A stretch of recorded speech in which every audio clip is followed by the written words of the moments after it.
இதுங்க நமது அவினாசி அமைப்பின் சார்பாக இங்கே ஒரு நிகழ்ச்சி நடத்துகிறாங்க. என்னென்னா, இது 4வது ப்ராஜெக்டாக இவங்க தங்களுடைய வருமானத்தில் ஒரு பகுதியை எடுத்து வச்சு ஏழை குழந்தைகள் படிக்கிற பள்ளிக்கூடம் தேர்ந்தெடுத்து வகுப்பறை கட்டி கொடுத்துருக்காங்க. மலையில் ஒழுகுது இடிபாடாக இருந்துச்சுன்னா அது சரி பண்ணி கொடுக்குறாங்க.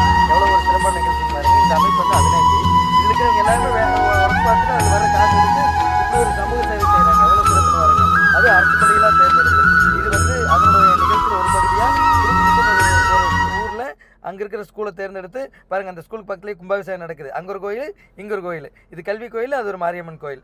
அந்த மாரியம்மன் பார்த்துட்டே இருக்காங்க இவங்க செய்யலாம். அங்கே இருக்கிற உள்ளூர் மக்களும் இவங்களுக்கு நல்லா சப்போர்ட் பண்ணாங்க, கூட நின்னாங்க. இவங்க பணம் போடுறாங்க, அவங்க கூட நிற்கிறாங்க. பெரியவங்க எல்லாரும் வந்து அந்த ஊரில் இருக்கிற ஸ்கூலுக்கு வந்து நிற்கிறாங்க பாருங்க. எவ்வளோ ஒரு சிறப்பான நிகழ்வுங்க. இவ்வளோ மரங்கள் வெட்டப்பட்டாலும் மழை வர காரணம் என்னென்னா, இந்த நமது அவினாசி அமைப்பு இருக்கு இல்லையா, அந்த மாதிரி அமைப்பில் இருக்கிற மக்கள் மாதிரி ஆள் இருக்கிறனால தான். இவர்களுக்கு உலக நல்ல மக்களின் சார்பாக கையெடுத்து கும்பிட்டு வாழ்க வளமுடன் என்று வாழ்த்துவோம்.